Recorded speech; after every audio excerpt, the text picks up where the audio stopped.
عمرك سألت نفسك هو أنا هندم على إيه بعد 20 سنة؟ العشرينات كل حاجة مفتوحة، فرص وتجارب وقرارات، بس في نوع معين من الأخطاء بنقع فيها وإحنا فاكرين نفسنا أذكى ناس في الدنيا. إيه المصيبة؟ إن إحنا لما سألنا ناس في الأربعينات اكتشفنا إنهم وقعوا في حاجات كانوا فاكرين نفسهم فيها أذكياء، بس اللي كانوا شايفينه ذكاء طلع تهور واندفاع وقلة وعي. وعشان كده أنا جيت النهاردة أقول لكم الاعترافات زي ما اتقالت بالظبط. أول حاجة، تأجيل القرارات الكبيرة بحجة لسه بدري. في العشرينات بنقول لسه قدامي العمر، مش لازم أختار دلوقتي، فأجل بناء مشروع، أجل بناء نفسي، أجل علاقاتي. بس الحقيقة إن الوقت هو أغلى رأس مال عندك، وكل تأجيل كان بياكل من فرص الأربعينات. فما كانش في حاجة اسمها لسه بدري، في حاجة اسمها اتأخرت وما كنتش واخد بالي. تاني نقطة قالوها التركيز على الشغل ونسيان النفس. قالوا انهم في العشرينات كانوا بيجروا ورا الشغل، بيجروا ورا المادة، وده ظاهريا ذكي.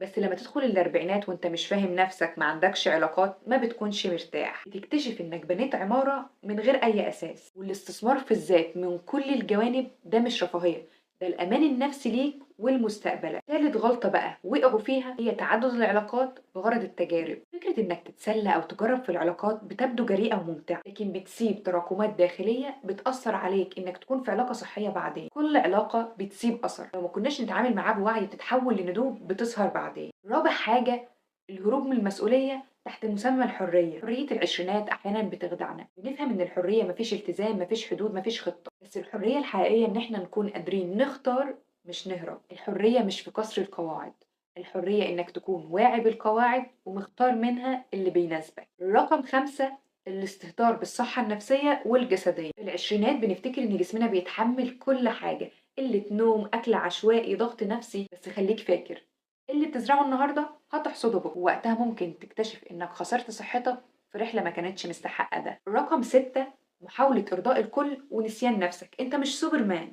لو فضلت ترضي كل اللي حواليك بعد 20 سنة لما توصل للأربعينات هتحس إنك مرهق، مش عارف تقول لأ، ومش حاسس بذاتك. عشان كده اتعلم من دلوقتي، حط حدود، تحب الناس بس ما تدوبش جواهم. اما بقى الغلط رقم سبعة اللي كانوا بيقعوا فيه هو الاندفاع في قرارات مهنية من غير رؤية. في ناس كتير بيغيروا شغلهم كل سنة، بيجربوا مجالات مختلفة او يقفزوا على فرص عشوائية، وده ظاهريا مرونة وذكاء. بس لو من غير رؤية هتكتشف في الاربعينات انك لفيت كتير من غير اي رؤية حقيقية. عشان كده قالولنا ان احنا نحدد مسارنا حتى لو هنبدله، بس نمشي بخريطة مش بالصدفة. النصيحة رقم 8، الاستهانة ببناء العلاقات الحقيقية. النتوركينج كلمة ناس كتير قوي بتكررها، بس قليل منهم اللي فهمها صح.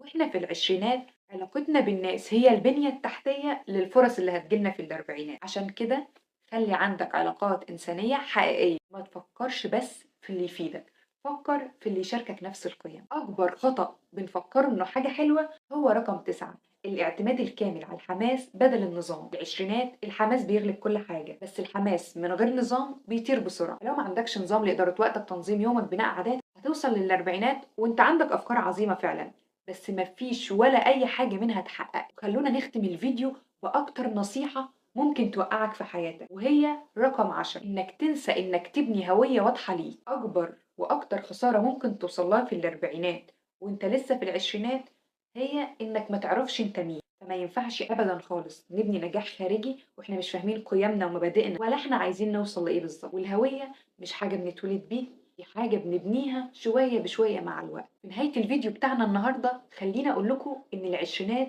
مش مرحلة التجريب العشوائي، هي مرحلة الزرع الهادي الواعي اللي هتحصد نتائجه بعدين. وكل خطوة بتاخدها النهاردة بتشكل ملامح الأربعينات بتاعتك. فخلي خطواتك ذكية بجد، مش بس شكلها كده. وخطوة جديدة، درس جديد، واحنا دايما مع بعض في رحلة المعرفة.